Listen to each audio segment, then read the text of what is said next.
still making some indie games. Well, I've been in AAA games for over 25 years. I recently made my move to indie games to start my own studio. I may not look it, but Ric Chivo is 58 years old. You probably know my hit indie game, Dino Sucks Thunder Gun, and its sequel, Dino Sucks Thunder Gun Infinite. So, without further ado, let's get started. These are your responsibilities. Have fun. And I don't mean you, I mean you have to put fun in the game. Don't forget about this. It goes in the game. You're not supposed to have fun. Making games is hard work. Next slide. By the way, before I go any further, a big hand for Katie from Gone Home, my booth babe. Okay, your job, putting fun into a game is fucking simple.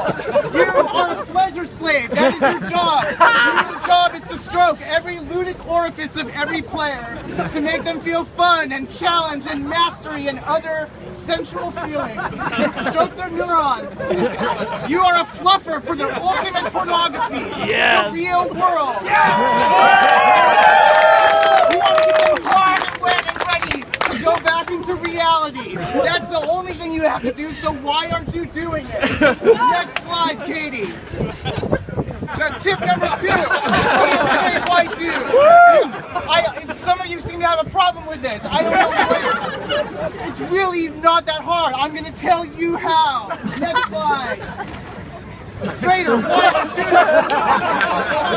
Look around you. There's so many role models here. Why don't you look like them? You need to be dressing more like them. You guys look like fucking freaks. Look, get yourself a t-shirt, preferably with an 80s game on it. Wear some baggy pants and slouch around and do not talk. Especially do not talk about how you're different from them because that makes people really uncomfortable. It's not that hard to understand. If you're not sure what games to like, just like what everyone else is liking. Okay, something about rules. Rules are really important. Put them in your game. Next slide. Be made of pure awesome. And this means don't be made of other things. Do not be made of your experiences, ways in which you're different from other people, your precious feelings. Nobody cares about that stuff. Anything that makes you special, like nobody gives a shit. I don't care if you're like a queer Asian American trans woman from an immigrant family with some mild mental health problems. Nobody cares about that. I don't even know what to say. Next. Yes, games take a lot of crunching, but the more straighter and wider and duder you get, the more you can make other people do it. Ooh. People like Ellen Page from Beyond Two Souls right here turning their heads. And there are many countries all around the world where people's time is much less valuable than your time.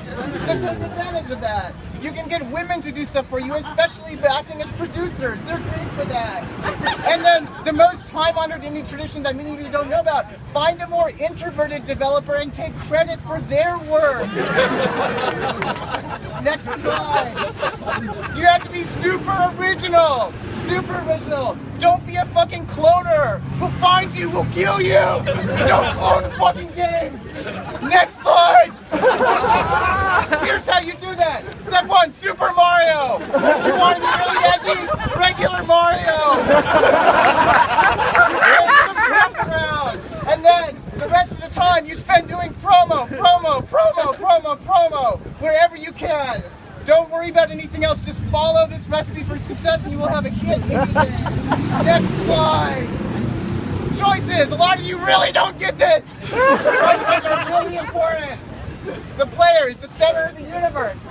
They're the ones that you should be caring about and looking at all the time. They're the decider who decides what happens. Without the player, you are nothing and your game is nothing. You have to make them feel like what they do matters, okay? And like, they're gonna decide what happens. Yes, it's from a list that you make, but that's okay. Don't talk about that part. Okay. Next slide, here's some examples of what not to do. These are not choices. This is a twine game. These things are How did you feel?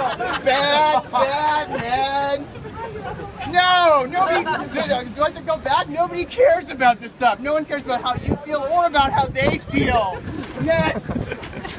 You have to be a rock star, especially on social media. This is your responsibility. Don't be afraid to swear. Don't be afraid to say weird stuff like just get on Twitter and just say egg. Just like Pokemon. Pick fights with everyone, especially like weird old guys who are still hanging around the games industry and being like, I have an academic job now and I have some ideas. No, fuck that! Polish that shit! Polish it! Because when you have shiny shit, you can monetize that shit! How hard is this to understand? You need to like make sure that the game you create just looks like it's something that's always been there in the world, and that there's no creator, it just happened, and like, you just disappear into it. And because that's what we want things that have been created as if by God, not with like human markings and sweat all over them. So let me explain to you a big problem. Next slide. Less dissonance, more assonance. Everything needs to be going in the same direction. You don't want to have like audio-visual dissonance. You don't want like narrative-audio dissonance, and you definitely don't want ludonarrative dissonance. If everything's in the same direction, you will reach the perfection of God's unitary creation as represented by this banana and that banana. Last tip, seek more wisdom. You can buy my book for $129.99 in the GDC store. And with that, I'm out, but I want to give a big hand for Elizabeth from BioShock, who's been